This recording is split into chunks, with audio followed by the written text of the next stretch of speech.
자, 이어서 하나님의 말씀입니다. 사도행전 6장 1절에서 7절입니다.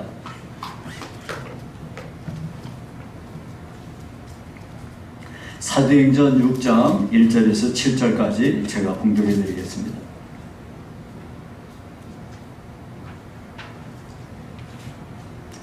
그때 제자가 더 많아졌는데 헬라파 유대인들이 자기의 과부들이 매일의 구제에 빠짐으로 히브리파 사람을 원망하니 12사도가 모든 제자를 불러 이르되 우리가 하나님의 말씀을 제쳐놓고 접대를 일삼는 것이 마땅하지 아니하니 형제들아 너희 가운데서 성령과 지혜가 충만하여 칭찬받는 사람 7을 택하라. 우리가 이 일을 그들에게 맡기고 우리는 오로지 기도하는 일과 말씀 사역에 힘쓰리라 하니 온 무리가 이 말을 기뻐하여 믿음과 성령이 충만한 사람 스데반과 또 빌립과 브로오로와 니가노르와 디몬과 바메나와 유대교에 입교했던 안디옥 사람 니골라를 택하여 사도들 앞에 세우니 사도들이 기도하고 그들에게 안수하니라.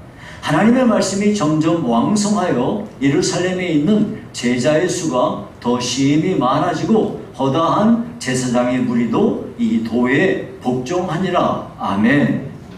네, 오늘은 7 집사라는 제목으로 말씀을 상고하겠습니다. 여러분, 집사가 뭘까요? 저는 처음에 제가 고등학교 1학년 때 저를 교회로 데리고 간 선배가 있어요. 도서반에 선배가 자기네 교회로 나를 데리고 왔어요. 근데 뭐 집사님이 뭐 어쩌고 이렇게 하는데 집사라고 그래서 저분이 이 집을 샀나 보다 그렇게 생각을 했어요. 여러분들은 집사가 뭔지 알고나 집사 하세요? 집사가 저는 그렇게 생각을 했어요. 저분이 돈이 엄청 많아가지고 여기 이 집을 다 샀나 보구나 이렇게 했거든요. 예. 근데 집사라는 거는 그 관리자를 말하는 겁니다. 관리자.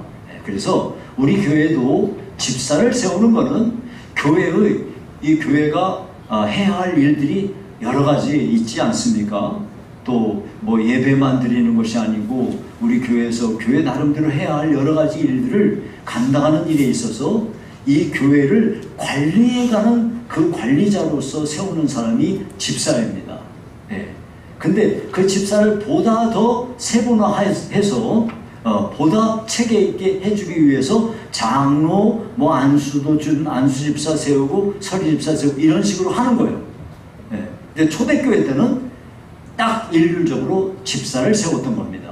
자, 그렇게 생각하셔서 오늘 7 집사를 세우는 일에 대하여 말씀을 상고합니다. 자, 오순절에 성령님이 강림하셔서 예루살렘에 교회가 세워졌습니다. 네. 그런데 예루살렘 교회는 수많은 사람들이 모여들기 시작했는데요. 큰 부흥을 일으키게 되었습니다. 교회가 부흥하는 걸 제일 싫어하는 게 누구냐면 사탄입니다. 사탄은 어떻게든 하나님의 구원의 역사를 방해해서 교회를 무너뜨리려고 시도를 하는 겁니다. 그래서 우리가 앞에서 살펴봤듯이 아나니아와 삽비라를 동원해가지고 교회의 순결성을 깨뜨려버리고 시도합니다. 또 사도들 붙잡아다가 감옥에 가둬버립니다. 왜냐하면 사도들을 통해서 이 복음이 막 전도가 되니까 이 교회의 뿌리를 싹 제거해야 되겠다. 이런 의도에서 사도들 붙잡아다가 죽이려고 시도를 한 거죠. 자, 이런 방법에도 불구하고 교회가 계속해서 이걸 이겨내고 성장을 거듭해가자 사탄이 다른 방법을 썼습니다. 교회를 분열시키는 방법을 동원한 거죠. 그래서 오늘은요, 우리가 읽은 본문을 통해서 사탄이 어떻게 교회를 분열시키려고 했는지, 그리고 교회는 이 문제를 어떻게 대응하여 이겨냈는지 이 문제를 살펴보도록 하겠습니다. 자, 먼저 구제의 문제로 분쟁이 일어났습니다. 여러분이 교회에 찾아온 도전들은요, 외적인 도전이 있고 내적인 도전이 있어요. 외적인 도전이라는 거는 예를 들면 권력을 가진 자들이 교회를 막 박해해가지고 예수 믿는 사람을 붙잡아다가 옥에 가두고 죽이거나 이런 일들이 이제 대표적인 게 그런 거죠. 이게 이제 외적인 그런 그 도전입니다. 내적인 도전은 뭐냐면 교회 공동체 안에서 문제를 일으키는 거죠. 자, 그런데요, 사실은 이 외적인 문제든 내적인 문제든 그 배후에는 사탄이 딱 도사리고서 그 일을 조종을 하는 겁니다. 창세 이후로부터 사탄은 지금까지 계속해서 하나님께서 행하시는 하나님의 구원 사역을 방해하고 회방해 왔습니다. 여러분, 이 근세에 들어서는요, 중국이 요즘에 큰 변고가 지금 일어나고 있는데요. 또 며칠 전에는 중국에서 물난리가 무지하게 크게 나가지고요. 난리가 아니더만요. 중국이 큰 지금 피해를 보고 있는데요. 예전에 중국에서 모택동이요, 문화혁명이라는 걸 했어요. 공산주의 혁명을 한 거죠. 공산주의 혁명이라는 게 뭡니까? 프롤레타리아 혁명을 일으키는 거예요. 한마디로 말하면 돈 있는 지주며 이런 사람들 제거하고 노동자, 농민 이 사람들이 일어나는 거죠. 이 문화혁명을 통해서 수많은 사람들을 이렇게 제거했는데 그 가운데 빠지지 않고 한 일이 뭐냐면 교회 말살 정책을 펼쳤어요. 그래가지고 선교사 추방하고 교회 폐쇄하고요. 이 성직자들 전부 파면하고 옥에 가두고요. 성경책 전부 불질르고요. 교회와 관련된 책들 전부 불태워버렸어요. 그런데 그렇게 해서 땅 위에 중국에서는 교회가 없어지는 줄 알았는데 지금요, 그 세계에서 다 알려져 있는 일이에요. 지금도 중국에서는 약 1억 명의 사람들 기독교 신자가 있다고 그래요. 지금 시진핑이 나타나가지고 집권하면서 선교사들 다 추방하고, 여러분 우리 황윤수 선교사님이 중국에서 오랫동안 수십 년간 사역을 했는데 이 안면 인식 그런 걸 해가지고 하니까 도저히 해볼 수가 없어가지고 알려졌잖아요. 황윤수 선교사님은 중국에 가도 이 카드 같은 거 일절 쓰지 않고 한 곳에 오래 머물러 있지도 않고 자꾸 옮기니까 계속 중국에 한국에 갔다 또 중국 가고 한국 갔다 이거 하는데 뭔가 이놈이 수상한 데가 있는데 아무것도 잡을 수가 없으니까 그냥 계속해서 그 일을 해왔는데 이제 안면인식 기술을 통해서 하니까 어떻게 해볼 수가 없고 그래가지고 선교사들 전부 추방하고요. 교회 폐쇄하고요. 막 이런 일을 했어요. 근데 지금도요, 들리는 소문에 의하니까 지금도 중국에서는 지하교회가 견고하게 왕성하게 지금도 번성하고 있고 뻗어가고 있다고 합니다. 수많은 박해도 불구하고 하나님의 교회가 흔들림이 없는 거죠. 왜 이렇게 되죠?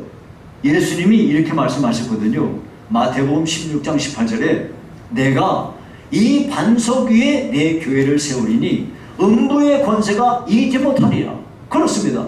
아무리 박해를 한다 한들 교회가 무너지는 건 아니에요. 이곳에서 교회가 지금 힘들고 어려워요? 저곳에서는 지금 교회가 더 엄청나게 성장해요. 이런 식으로 하나님은 끊임없이 하나님의 교회를 세우시고 이끌어 가십니다.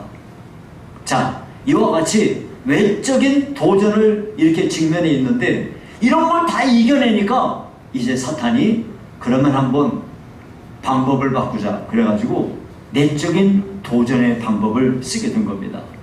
그래서 교회 안에 분열을 조장하는 방법을 썼는데요. 그때 당시 예루살렘 교회 형편이 어떠했느냐? 1절에 보니까 이렇게 됐습니다. 1절에 그때 제자가 더 많아졌는데, 여러분 이게요, 예루살렘 교회는요 성령의 역사하심을 따라서 믿는 자 수가 계속 느는 거예요. 예수님의 12제자 있죠? 거기다가 갈릴리에서부터 따라왔던 그 여자들, 그 무리들이 있잖아요.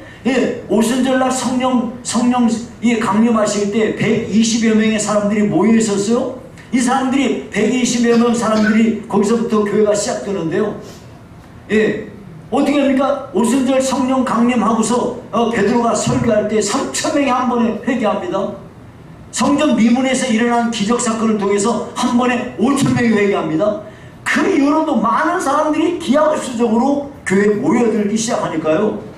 이걸 막기 위해서 사탄은요 산헤드린 공회원들을 동원해가지고 사도들 붙잡아다가 죽이려고 했어요. 근데 그게 무산되지 않았습니까? 그래서 이제 방법을 바꾼 거죠. 야, 교회 안에 한번 교회를 분열시키자. 당시 예루살렘 교회에는요, 헬라파 유대인과 그리고 히브리파 유대인이 있어요. 헬라파 유대인이라는 건 뭐냐면 저기 나오죠. 본토를 떠나서 이방 나라에서 살면서 그 헬라 문화, 그 당시에 헬라 문화가 로마가 지배하고 있었지만은 로마는요, 그 이전에 있었던 그리스를 지배하고 로마가 통치하게 됐거든요. 그럼에도 불구하고 그리스 헬라 문명을 그대로 받아들였어요. 그래가지고 로마 시대에 지배적으로 그때 통용하고 있던 문화가 뭐냐면 헬라 문화가 전부 지배하고 있었습니다.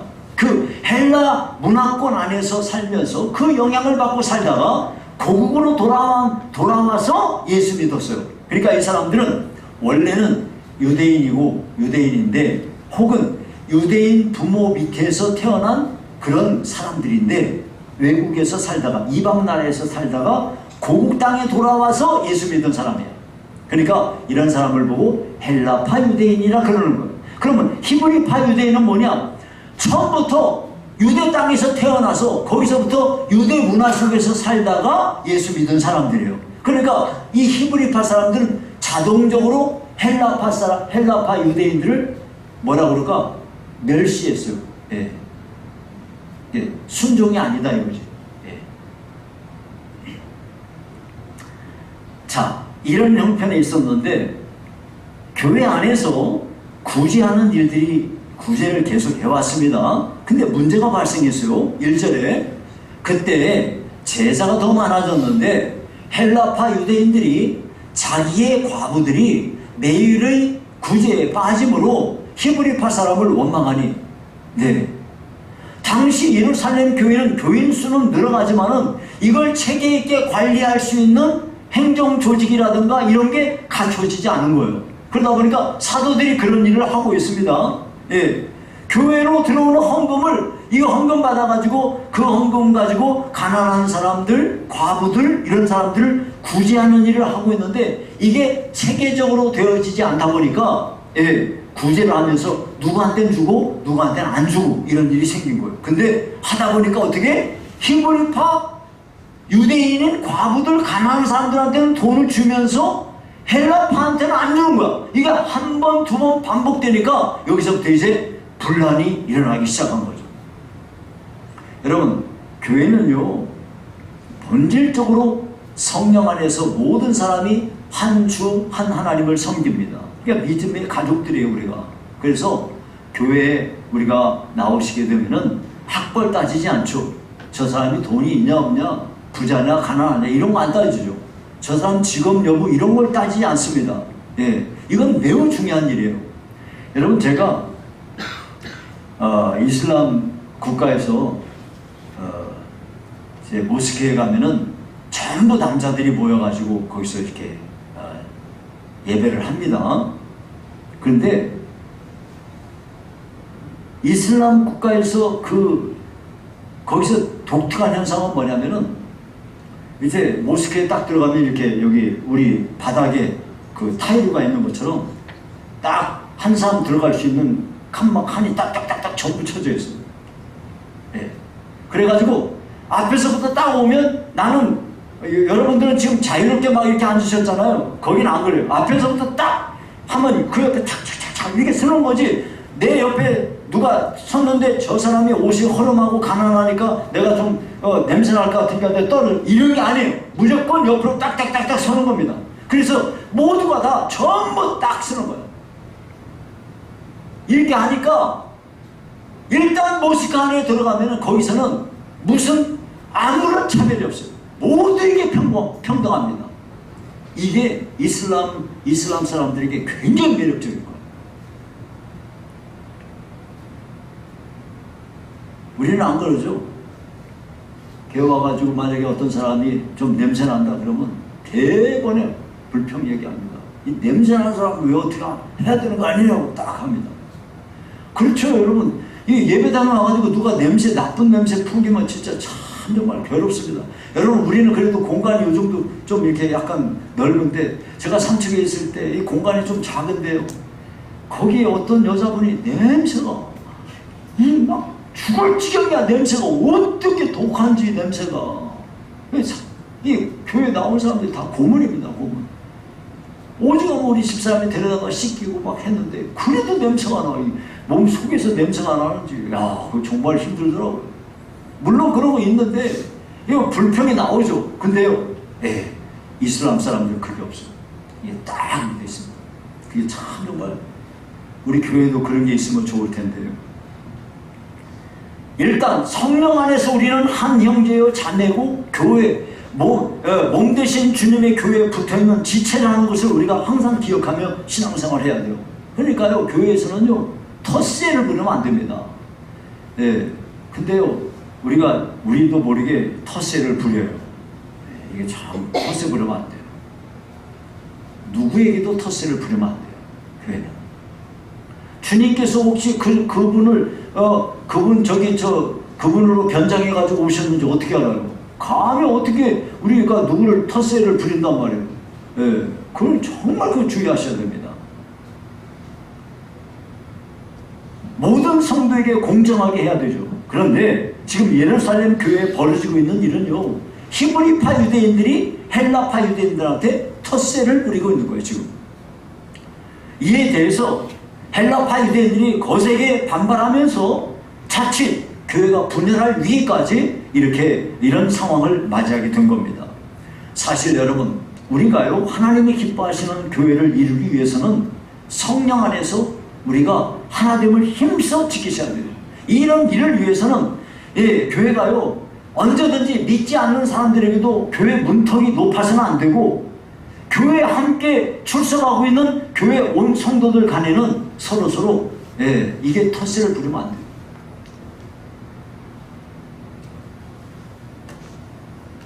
자, 이제 이게 텃세 부리지 말아야 된다는 것을 오해를 해가지고, 예를 들어 이런 거 있죠. 그 교회마다 교회의 특성이 있어요. 어떤 교회는 가면은 조용한 교회가 있어요. 아주 그냥 숨소리 제대로 막 하기가 힘들 정도로 아주 침묵이 아주 엄청나게 무거운 침묵이 딱 흐르는 교회가 있거든요. 근데 그런 교회는요, 아유 숨 막혀서 못 살겠다. 아니에요. 제가 예전에 아주 오래전입니다만 한 3, 40년 전 된 것 같아요. 제가 영락교회를 가서 예배를 드리는데, 야, 진짜 숨을 못 쉬겠더라고. 근데요, 숨을 못 쉴 것 같은데 그 가운데 얼마나 은혜가 많은지 몰라요. 사람들이요, 아멘, 이런 사람은 방정맞게 해야겠죠. 아무도 그런 얘기 안 해요. 근데 어떤 느낌이냐면, 이렇게 하는데 막 속이 오라는 정도로 그런 분위기예요. 근데 여의도 순복음교회 가면 그런 거 아니죠. 그냥 그런 분위기죠. 교회마다 분위기가 있어요. 그런데 그 분위기는 그 교회만 가지고 있는 교회만의 특성이에요. 그러면 이 교회에 내가 어떤 사람이 우리 교회에 들어왔으면 그 사람이 어떻게 해야 돼요?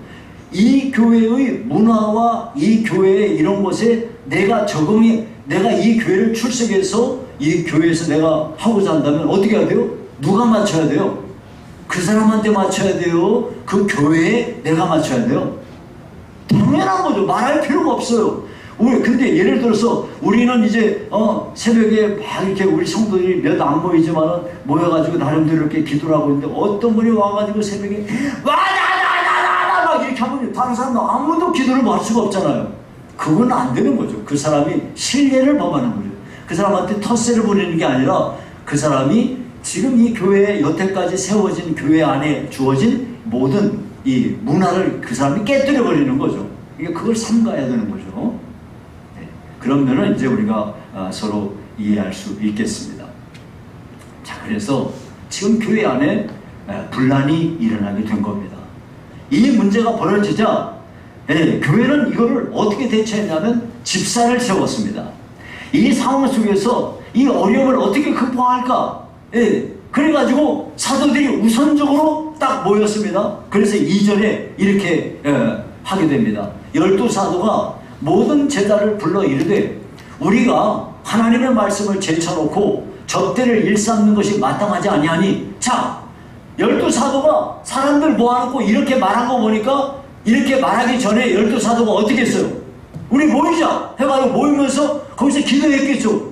오늘 이런 문제가 왜 벌어졌을까? 이런 문제가 왜 뭐 때문에 일어났지? 하고 했더니 사도인 우리가 해야 할 본질적인 일을 내버려 두고 딴 일을 지금 하고 있어서 이런 일이 생겼구나, 이걸 깨닫게 된 거예요. 그래가지고 그러면 이 일만 맡아서 주관할 사람들, 구제를 비롯하여 교회 안에 일어나고 있는 많은 일들을 이걸 처리할 수 있는 그런 사람들을 세우자 해가지고서 사람들더러 우리는 하나님의 말씀을 제쳐놓고 접대를 일삼는 것이 마땅하지 아니하다는 그런 결론을 내리게 된 거예요. 먼저 사도들이요, 참 중요한 일을 했어요. 어떤 문제가 일어났을 때 이게 그 원인이 뭔가, 이거를 우리가 이제 생각을 해야 돼요. 오순절에 성령이 강림했을 때 사도들이 본질적으로 그들이 했던 일들이 뭐냐면 하나님의 말씀을 가르치고 설교하는 일들을 했습니다. 이런 일을 통해서 성도들을 양육했죠. 그런데 모이는 수가 점점 늘어나니까 이 많은 사람들이 모이게 될 때 분명히 그 가운데서 해야 할 일들이 생기지 않겠습니까? 그래서 사도들은요, 교회 안에 벌어진 분쟁의 원인이 바로 우리가 해야 할 일들을 충실히 하지 못해서 이런 일이 생기게 되구나 하고 결론을 내리게 된 겁니다. 그러니까 여러분, 어떤 일이든지 우리가 가정에서나 우리가 또 교회 안에서나 또 여러분들이 살아가는 삶의 자리에서 어떤 문제가 생기게 되면은 이 문제가 왜 일어났는지에 대해서 우리가 그걸 잡아내야 될 거 아니에요. 그러려면은요, 그 본질로 돌아가는 게 중요해요. 본래의 자리로 돌아가면 거기서부터 문제의 해결책이 나오게 됩니다. 그래서 사도들은 이렇게 결단을 했습니다. 4절입니다. 우리는 오로지 기도하는 일과 말씀 사역에 힘쓰리라.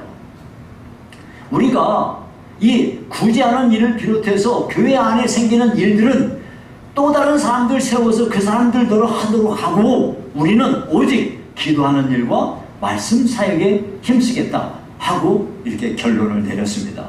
그러면 기도하는 일이 뭔데 그렇게 말합니까? 여러분, 우리가요, 기도는 하나님과 우리 사이에 영적인 교제를 나누는 건데요, 기도 사역이 없이는 하나님의 교회는 운영될 수가 없어요. 기도하지 않는 교회는 거의 죽은 교회라 하면 됩니다. 기도 없는 교회는 아무것도 아니에요.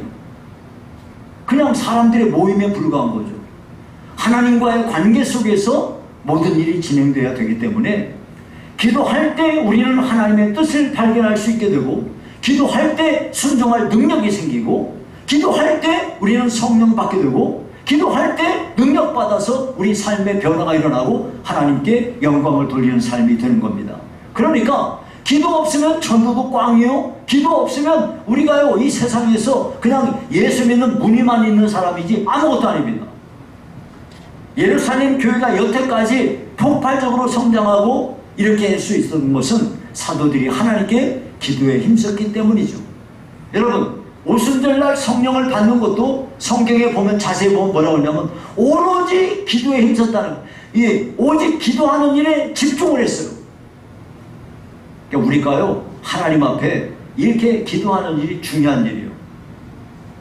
두 번째가요, 말씀을 전하는 일이라고 그랬어요. 말씀 사역에 힘쓰겠다. 하나님의 말씀을 전하는 일은요, 교회가 우선적으로 해야 할 중요한 사역입니다. 오직 하나님의 말씀으로만 사람들이 구원을 받는 거죠. 하나님의 말씀에 의해서 사람들이 거듭나고요, 하나님의 말씀에 따라서 사람들이 믿음이 성장하고 교회를 섬기는 원리를 깨닫게 되는 것입니다. 오직 하나님의 말씀으로만 사람들이 인격이 변화되고 세상을 변화시킬 수 있는 능력도 거기서 나오기 때문입니다. 이런 의미에서요, 교회에서 기도하는 일과 말씀을 전하는 일, 이 두 가지는요, 어느 것 하나만 해가지고는 아무것도 안 돼요. 어떤 사람은 하나님의 말씀은 없는데 기도만 잘해. 그러면 아무 소용 없어요. 어떤 사람은 말씀은 엄청 잘하는데 기도는 안 해. 그러면은요, 이런 사람은 아무짝에 소용없어요. 여러분, 만약에 어떤 사람이 기도는 안 하는데 성경은 잘 알잖아요. 그러면 마치 뭐랑 같으냐면 뼈대만 있는 사람과 같아요. 아무것도 못하는 사람. 만약에 어떤 사람이 기도만 해. 그러면요, 이런 사람은 그냥 말 그대로 뼈대 없는 그냥 흐물렁흐물렁 하는 사람이랑 똑같은 거예요. 이제 말씀과 기도가 병행해서 함께 나아갈 때 그 사람이 정상적인 신앙생활을 할 수 있게 되는 겁니다. 그래서 사도들이 지금 교회 안에 가장 중요한 일이 기도하는 일과 말씀 사역에 우리는 집중하겠다, 이렇게 된 겁니다.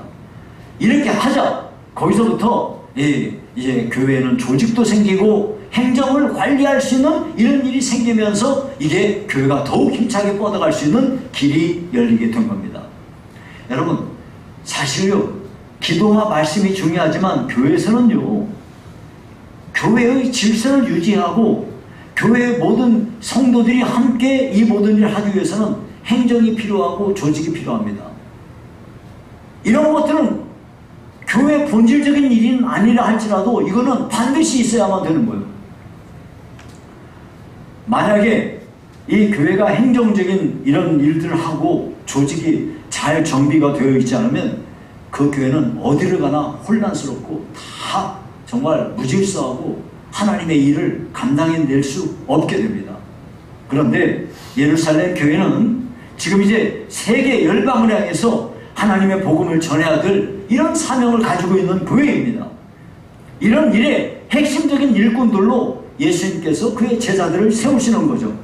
그리고 이제 굳이 않은 일을 비롯해서 교회 안에서 중요하게 해야 할 여러 가지 일들, 이것도 매우 시급한 일입니다. 사도들은 이 중대한 일, 이런 일들을 이제 집사들을 세워서 그 일을 감당하게 된 거죠. 여러분, 지금도요, 똑같은 일이 교회 안에 벌어질 수 있습니다. 어느 교회든지 조직이 잘 갖춰져 있지 않으면 항상 교회는 질서를 유지하기 어렵습니다. 만일 교회의 질서가 무너지게 되면 그 교회는 수많은 문제에 시달리게 되고요, 결국은 쇠퇴할 수밖에 없는 거예요. 이런 면에서 목사는요, 행정력을 갖추고 있어야 됩니다. 조직을 잘 관리할 수 있는 능력을 반드시 갖춰야 됩니다. 그러나 이건 어디까지나 목사가 해야 할 일인 거지 본질적인 일은 아닙니다. 그러므로 성도들은요, 교역자들로 하여금 1차적으로 그들이 가지고 있는 사명, 기도하는 일과 말씀 사역에 전념할 수 있도록 성도들이 도와주셔야 돼요. 그런 일을 위해서 교회 장로님도 계시고 여러 집사님들도 계시고 하는 겁니다. 자, 이렇게 해서 집사를 세우게 되는데요, 예루살렘 교회는 12명의 사도들, 그리고 갈릴리에서부터 따라온 그 주님을 따라온 사람들이 있고요, 오순절 성령 강림할 때 그 이후로 많은 사람들이 교회로 모여들었어요. 이런 사람들로 구성이 되었습니다. 자, 이 12사도가요, 구제 문제로 인해서 발생한 문제를 해결하고 또 사도들이 자신들의 본질적 사명인 기도하는 일과 말씀 전하는 사역을 매진하기 위해서 집사를 딱 세우게 되는데요, 그러면 어떤 사람을 세울 거냐 이거? 교회를 그런 일을 감당하게 하기 위해서 이제 사람을 세우는데 자격 요건을 이렇게 제시합니다. 3절에 이 자격이 뭐냐? 형제들아, 너희 가운데 성령과 지혜가 충만하여. 자, 따로죠. 성령 충만한 사람, 지혜가 충만한 사람, 그리고 그로 인해서 칭찬받는 사람 7을 택하라. 우리가 이 일을 그들에게 맡기고 그랬어요. 자, 첫 번째가 성령이 충만한 사람이라고 그랬어요. 여러분, 성경에 보면은요, 로마서 8장 9절에 이렇게 말합니다. 누구든지 그리스도의 영이 없으면 그리스도의 사람이 아니니라. 그리스도의 영, 즉 성령이 없으면 그리스도의 사람이 아닙니다. 심지어 교회의 중요한 일을 맡을 집사가요, 반드시 성령을 받아야 되죠. 그것도 성령의 충만함을 입은 사람으로서 성령의 지배를 받으면서 성령을 통해서 하나님의 뜻을 분별할 수 있는 사람이라야 그 직분을 마땅히 감당할 수 있는 겁니다. 그리고 성령이 충만한 사람이라야 능력 있게 하나님의 일을 감당할 수 있지 않겠습니까? 그러므로 교회에서는요, 뭐 개인의 능력이라든지 뭐 그 사람이 얼마나 학력이 어떠냐, 그 사람이 재력이 어떠냐, 무슨 경력이 어떠냐, 이런 거는 그런 거가 우선일 수 없어요. 교회에서 하나님의 일을 맡아 감당할 수 있는 사람은 먼저 하나님과 더불어서 성령이 충만해서 성령의 지배를 받는 관계에서 하나님과 교제가 풍성한 사람, 성경을 많이 읽고 성경을 통해서 하나님의 뜻을 분별하는 사람, 이와 함께 기도하면서 하나님과 영적인 풍성한 교제를 맺는 그런 사람이라야 집사가 될 수 있는 거다 하는 얘기입니다. 두 번째가요, 지혜가 충만한 사람이라 그랬어요. 여러분, 여기서 말하는 지혜라는 건 그냥 인간적인 지혜를 말하는 게 아니라 성령으로 말미암는 하나님의 지혜를 말합니다. 그리고 말씀 안에서 옳고 그름이 무엇인가를 분별할 수 있는 영적인 분별력을 가지고 있어야 이런 사람이 공명정대하게 이 하나님의 뜻을 이루면서 할 수 있는데, 어떤 사람은요 참 성격도 좋습니다, 믿음도 좋아요, 열심도 있어요. 근데 지혜가 없는 사람이 있어요. 여러분, 우리가 사람이 살다 보면 어차피 우리는요 사람 나 혼자 못 살아요. 그렇죠? 사람은 근본적으로 나 혼자 안 돼요. 뭐 요즘에 뭐 혼자 사는 거 뭐 좋다고 뭐 이렇게 저렇게 얘기하지만 안 그렇습니다, 여러분. 예. 인간은요 본질적으로 혼자 안 돼요. 오죽하면 하나님이 아담 만들어 놓고 혼자 있는 게 독처하는 것이 좋지 못하니 그래서 그를 돕는 배필로 여자를 만들지 않습니까? 사람은요 근본적으로 혼자 안 돼요. 그렇기 때문에 관계가 중요성이 나오는 거예요. 인간은요, 인간의 어떤 여러분들이 어디를 가든지 공동체 안에 여러분이 들어가야 돼요. 가정에도 그렇고요, 교회도 그렇고, 여러분이 사회 나가도 그렇고, 어디에 가더라도 친구들하고도 관계도 모든 것 속에서 관계가 있어요. 관계. 그 관계를 잘하면은 그 사람은 행복한 삶을 살게 되는 거고, 관계를 잘하게 되면 그 사람은 어디를 가든지 유익하고 필요한 사람이 되는 거예요. 관계를 못하게 될 때 문제가 생기는 거죠. 그러면 여러분이 인생살이 하면서 왜 내가 힘들고 사람들과의 관계가 안 좋고 그럴까요? 이유가 딱 하나예요. 딱 하나밖에 없어요. 지혜가 없어서 그럴 거예요. 지혜가. 지금 말하면 안 되는데 그 말을 한 거예요. 그러니까 지혜가 없으니까 내가 나 스스로 멍청한 짓을 한 거죠. 내가 여기 안 가야 되는 거예요. 근데 내가 갔잖아요. 그러니까 지금 잘못한 거죠. 지혜가 없어서 그런 겁니다. 여러분, 가정에서도 부부간의 관계도 그렇고, 부모와 자식 간의 관계도 그렇고, 교회도 성도들끼리 관계도 그렇고, 왜 문제가 생길까요? 내가 지혜가 없어서 그런 거예요. 그래서요, 하나님의 교회에서 중요한 일을 맡아 집사로 섬길 사람은 정말 필요한 게 뭐냐? 지혜가 충만한 사람. 여러분이 만약에 지혜로운 사람이라면 여러분은 어딜 가든지 여러분들이 환영받는 사람이 될 거예요. 여러분은 꼭 필요한 사람이 될 거예요. 그러나 여러분들이 지혜가 부족하잖아요. 그럼 여러분들이 사람들이 이렇게 경계를 해. 가까이 못 가. 왜 그럴까요? 내가 지혜가 부족해서 그런 거예요. 그래서 여러분들이 하나님 앞에 정말로 구하고 구해야 될 게 뭐냐면 지혜를 구하셔야 돼요. 그래서 야고보서에 말씀하지 않습니까? 너희 가운데 지혜가 부족한 자가 있느냐? 지혜를 후히 주시고 후히 주신 하나님께 구하라. 그러면 주신다요. 지혜는요, 여러분, 천지 만물 가운데 지혜가 가득해요. 지혜가 우리를 불러요. 길거리에서도 불러요. 교회에서도 불러요. 여러분 어디를 가든 여러분들이 처해 있는 모든 곳에서 여러분들 지혜를 배울 수 있어요.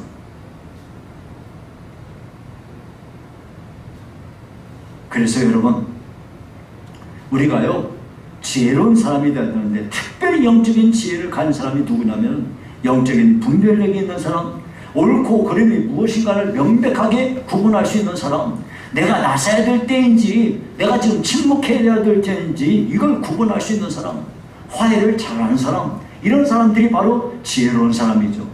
지혜로운 사람은 문제가 무엇인가를 알고 거기에 대한 대안을 제시할 수 있는 사람이에요. 여러분, 그냥 비판하는 건 아무나 다 해요. 그런데 지혜로운 사람은 어떤 사람이냐? 문제를 알고 그 문제에 대한 대안을 제시할 수 있는 사람이에요.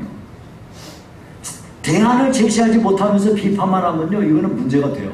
그러면 다른 사람들에게 큰 시험을 주고 아픔을 주는 것이에요. 교회는요, 정말 똑똑한 사람이 필요한 게 아니라요, 지혜로운 사람이 필요합니다. 여러분, 지혜로운 분들이 되시기 바라요. 그리고 특별히 하나님의 교회에서 중요한 직책을 맡아 일할 수 있는 사람은 반드시 지혜가 충만한 사람이어야 된다, 그 말이에요. 자, 이와 같이 성령이 충만하고 지혜가 충만해서 그 다음에 뭐라고 하냐면 칭찬받는 사람이라 그랬습니다. 여러분, 성령이 충만하고 지혜가 충만한 삶을 통해서 사람들로부터 칭찬받는 사람이라고 말하는데요, 이거는요, 그냥 세상 사람들이 말하는 것처럼 평판이 좋은 사람, 저 사람은 법이 없어서 살 사람이야, 이런 걸 말하는 게 아닙니다. 어떤 사람들처럼 뭐 사람이 좋다, 뭐 학벌이 좋다, 그런 이유로 하나님의 교회에서 일꾼으로 누굴 세웠다가는 큰 낭패를 당하게 됩니다. 성령이 충만하고 지혜가 충만하며 정말 예수님 닮은 성품을 가지고 있어서 성실하고 사람들에게 친절하고 주어진 일에 열심을 내고 겸손하게 행하는 이런 일을 할 때 사람들로부터 칭찬받지 않겠습니까? 어떤 일을 맡기면 그 사람한테는 더 이상 그 일에 대하여 내가 돌아보지 않아도 될 수 있는 사람, 그런 사람이 참 칭찬받지 않겠습니까? 정리하자면 집사로 세울 사람은 어떤 사람이어야 되느냐? 성령의 지배를 받는 사람, 성령 충만한 사람, 지혜가 충만한 사람, 지혜가 많아서 내가 어디를 가든지 정말 필요한 사람이 되는 것, 이런 모든 걸 통해서 그 사람이 좋은 성품을 갖고 있기 때문에 사람들로부터 칭찬받는 사람, 이런 사람을 이렇게 7명 세워서 집사로 세우자 하고 결의를 한 거죠. 자, 이렇게 했더니 어떤 결과가 왔느냐면은 이 사도들이 말했어요. 그런 사람을 세웁시다 했더니 무리들이 그 일을 기뻐해가지고 자기들이 7명을 세워가지고 사도들 앞에 데려왔습니다.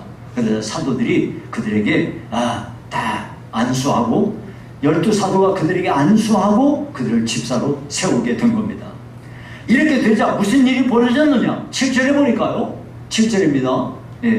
하나님의 말씀이 점점 왕성하여 예루살렘에 있는 제자의 수가 더 심히 많아지고 허다한 제상의 무리도 이 도에 복종하니라 그랬어요.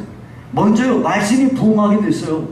진정한 부흥은 말씀의 부흥인데 사도들이 기도하는 일과 말씀 사이에 전무하게 됐더니 말씀의 부흥이 일어났어요. 또 제자들의 수가 점점 늘어나게 됐습니다. 예루살렘에 있는 제자의 수가 더 심히 많아졌다 그랬거든요. 하나님의 교회에 그 본질적인 일에 충실하다 보니까 사람들이 점점 더 많이 모여졌다는 거예요. 심지어 제사장들조차도 자기들이 하던 것 그냥 버리고 교회로 나오게 됐다 이 말이에요. 그러니 엄청난 일이 벌어지지 않았습니까? 이제 말씀을 맺습니다. 교회는 다양한 사람들이 모이는 공동체입니다. 그러므로 교회 안에 문제가 일어나는 거 자연스러운 현상일 겁니다. 그렇다면 이 문제를 어떻게 해결할 수 있을까요? 문제를 해결하고자 한다면 그 본질로 돌아가면 됩니다. 하나님께서 교회에 명하신 그 교회의 본질적인 일이 무엇인가? 그것은 복음을 전하는 일입니다. 그 복음을 어떻게 전할 수 있나요? 기도하는 일과 말씀 사이에 전무할 때 그 힘을 가지고 복음을 전할 수 있게 되는 겁니다.